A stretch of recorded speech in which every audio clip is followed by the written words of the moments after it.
نحمده ونصلي ونسلم على رسوله الكريم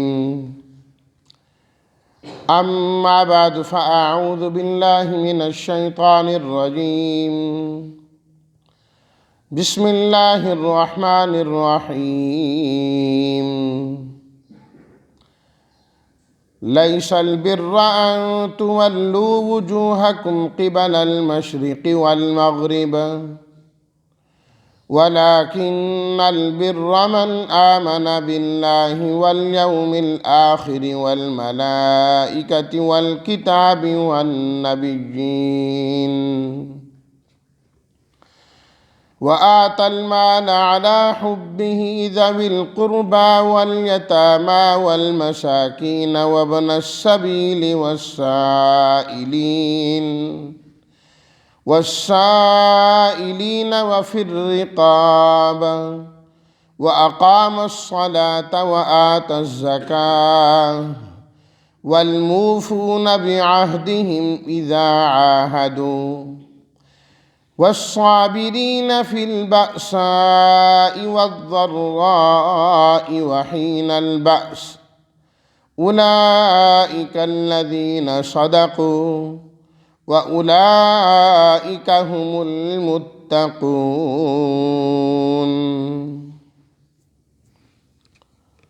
صدق اللہ مولانا العظیم اللہم صلی علی سیدنا و مولانا محمد وعلی آل سیدنا و مولانا محمد وبارک وسلم لیسا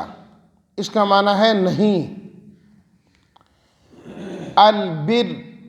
با کی زیر کے ساتھ اس کا معنی ہوتا ہے نیکی۔ اگر یہ زبر کے ساتھ ہو نا البر، پھر کہا جاتا ہے خشکی کو، اور اگر پیش کے ساتھ ہو البر تو اس کا معنی ہوتا ہے گندم۔ لفظ ایک ہی ہے، صرف زبر زیر پیش سے فرق ہے۔ البر نیکی، وجوہ وجہن چہرہ، قبل کہا جاتا ہے طرف کو، قبل ہوتا ہے پہلے، قبل طرف، مشرق اور مغرب۔ من آمنا ماضی ایمان لایا، الیوم یوم کہتے ہیں دن کو، الآخر آخری دن یعنی قیامت۔ الملائکہ ملک ان کی جمع، اس کا معنی ہوتا ہے فرشتے۔ النبیین نبیون کی جمع ہے، عطا دینا، حب محبت، ذوی القربہ ذوی والے، القربہ رشتہ داری والے، قرابت دار۔ وابن السبیل، ابن کا لفظی معنی ہوتا ہے بیٹا، السبیل راستہ، ابن والے کے معنی میں آتا ہے راستے والا یعنی مسافر۔ سائلین مانگنے والے، رقاب گردنیں۔ الموفون وفا سے پورا کرنے والے، عہد معاہدہ کرنا۔ الصابرین صبر سے صبر کرنے والے۔ البأسا بأس کہتے ہیں سختیوں کو، ذرہ تکلیفیں بیماریاں۔ حین البأس بأس لڑائی کو کہتے ہیں، حین معنی وقت، لڑائی کے وقت میں۔ اب ترجمہ یہ ہوگا، لیس البر نہیں ہے نیکی کہ تم پھیرو اپنے چہروں کو مشرق و مغرب کی طرف، ولیکن البر لیکن نیکی تو ہے اس آدمی کی جو اللہ پر اور قیامت کے دن پر ایمان لایا، اور فرشتوں پر، کتابوں اور نبیوں پر ایمان لایا، اور اس نے دیا مال کو اس کی محبت پر، رشتہ داروں کو، یتیموں کو، مسکینوں کو اور مسافروں کو، اور مانگنے والوں کو اور گردنیں چھڑانے میں، اور جس نے قائم کیا نماز کو اور زکوٰۃ ادا کی، والموفون بعہدہم، اور وہ لوگ جو اپنے عہد کو پورا کرتے ہیں جب عہد کر لیتے ہیں، والصابرین، اور وہ لوگ جو صبر کرنے والے ہیں سختیوں میں، تکلیفوں میں اور جنگ کے وقت میں، یہی وہ لوگ ہیں جو سچے ہیں۔ وَأُولَٰئِكَ هُمُ الْمُتَّقُونَ، اور یہی لوگ ہیں تقوی والے۔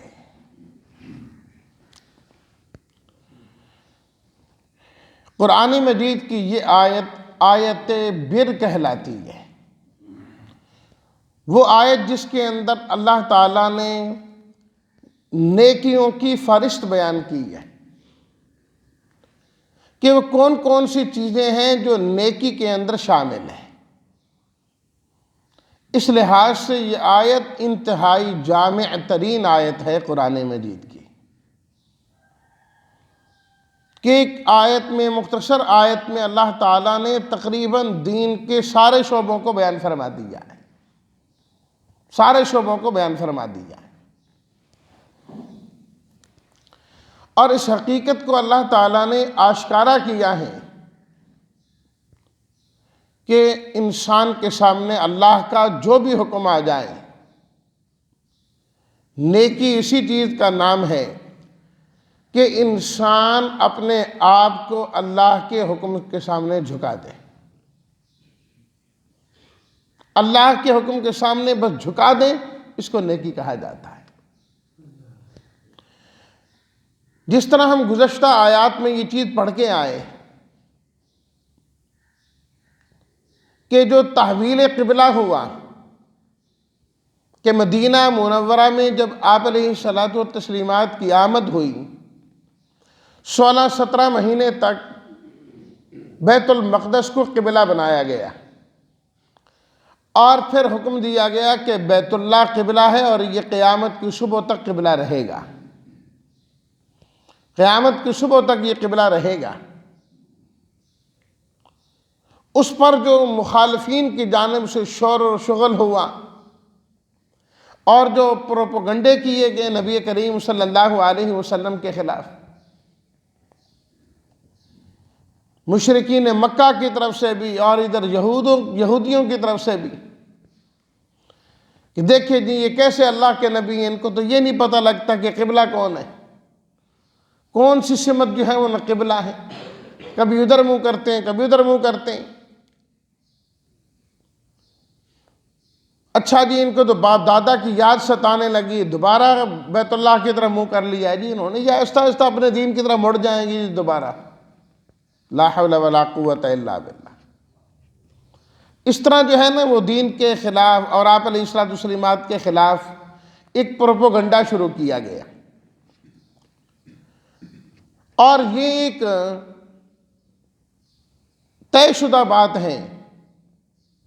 کہ دین والا آدمی اور ایک سچائی پر چلنے والا انسان جب چلنا چاہتا ہے تو اس کے ساتھ ہمیشہ رویہ اسی طرح کا ہی اختیار کیا جاتا ہے۔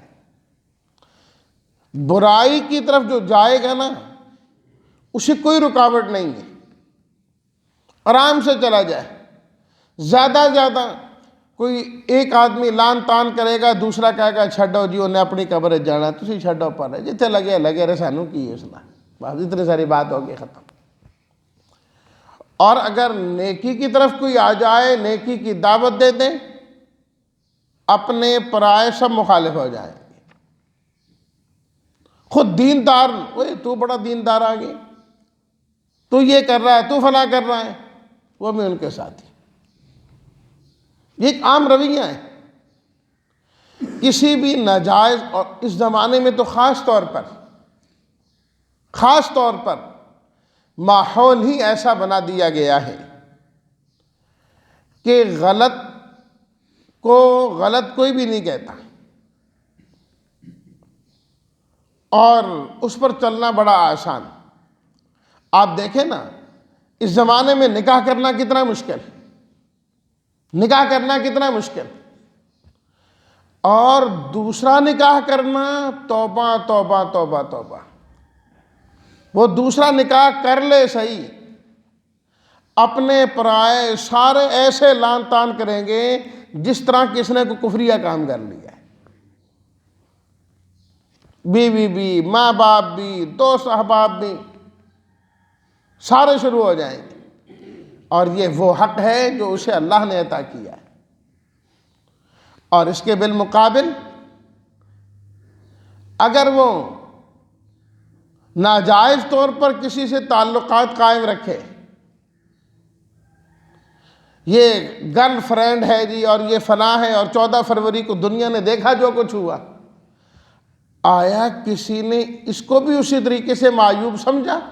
جس طرح دوسرے نکاح کو معیوب سمجھا جاتا ہے؟ کوئی نہیں۔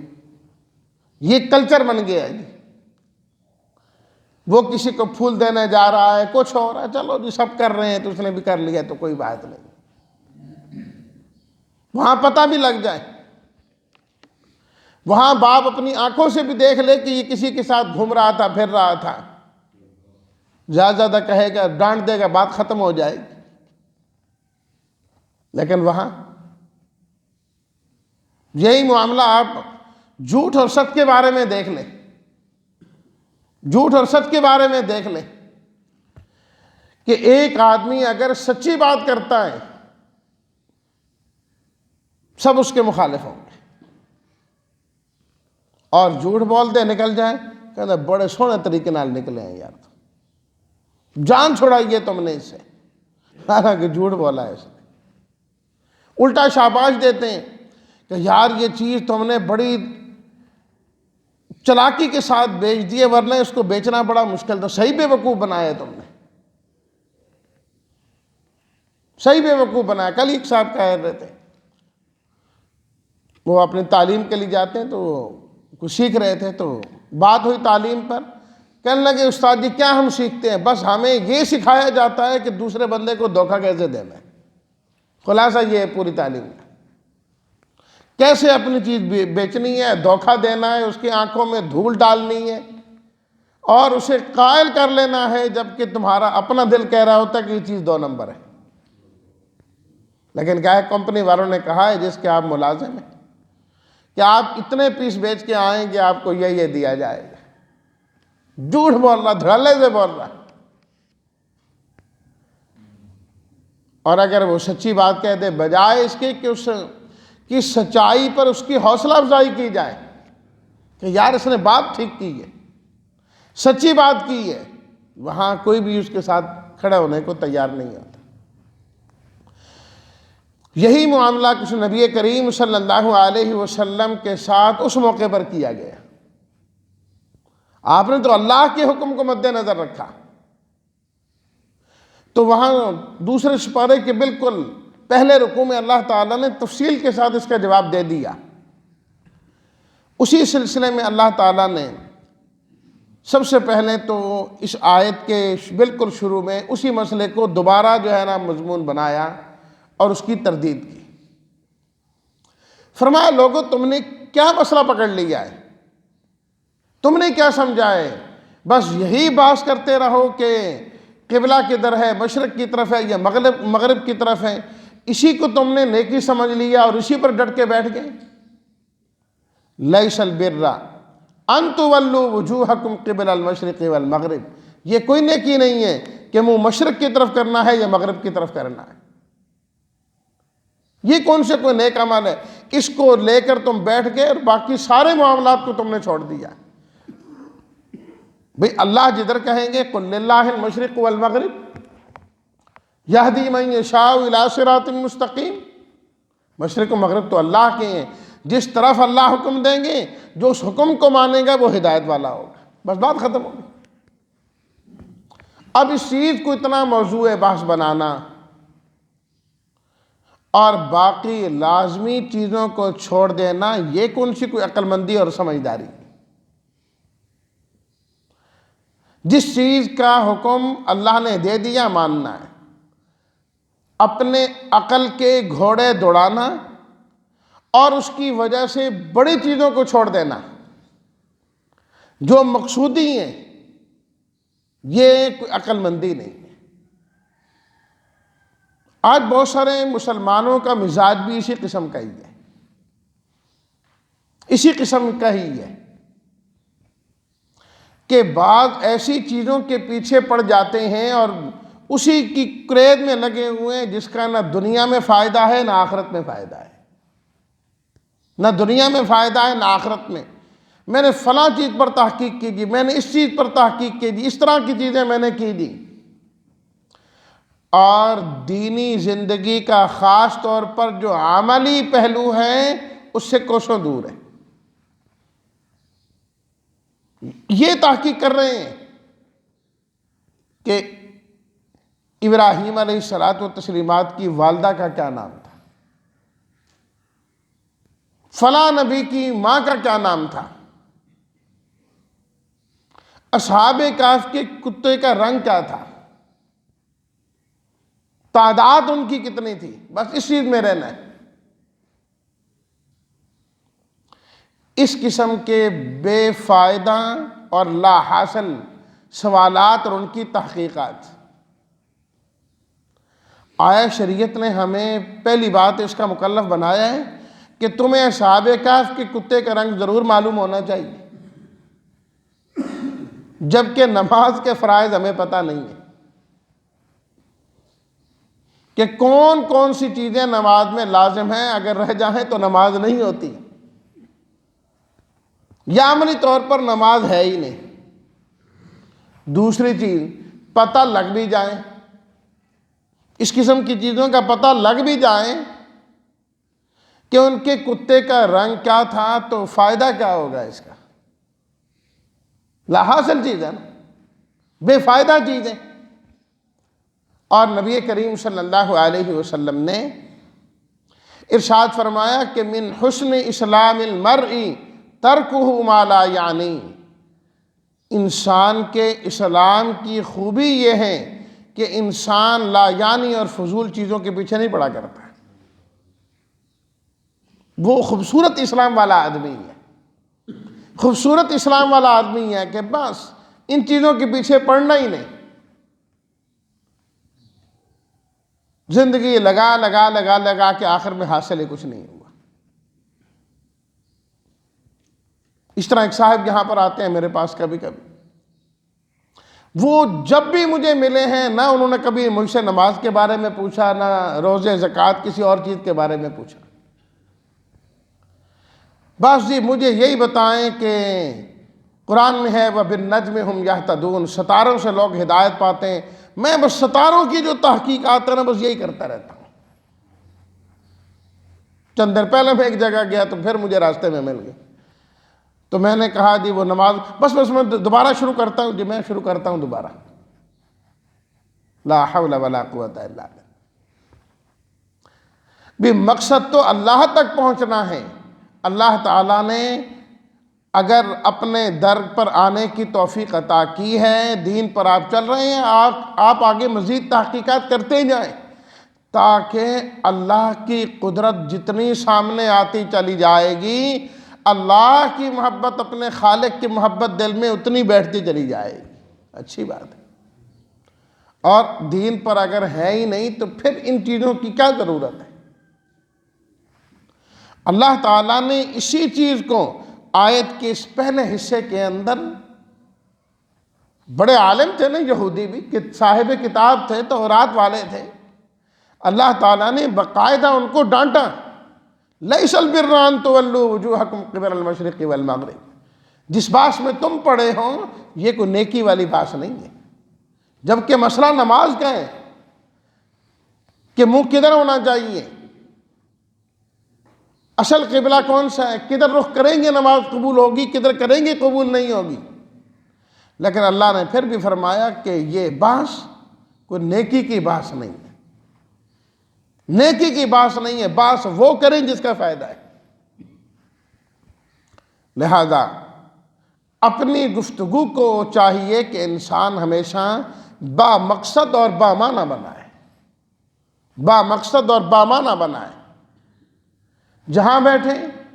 جس جگہ بیٹھے، اس مجلس میں اس کی گفتگو بے مقصدی نہیں ہونی چاہیے،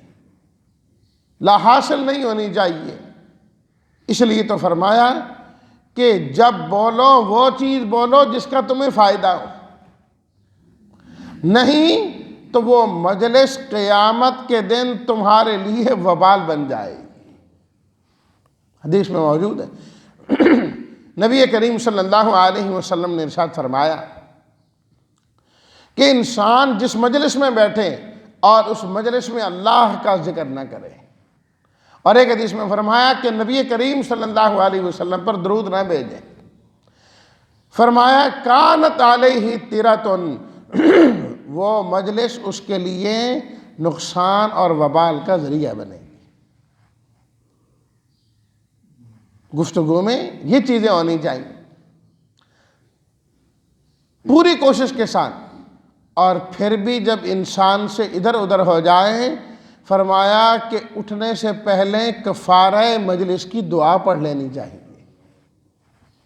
سبحانک اللہم و بحمدک اشہد ان لا الہ الا انت استغفرک و اتوب الیک۔ فرمایا یہ پڑھ کے اٹھیں تاکہ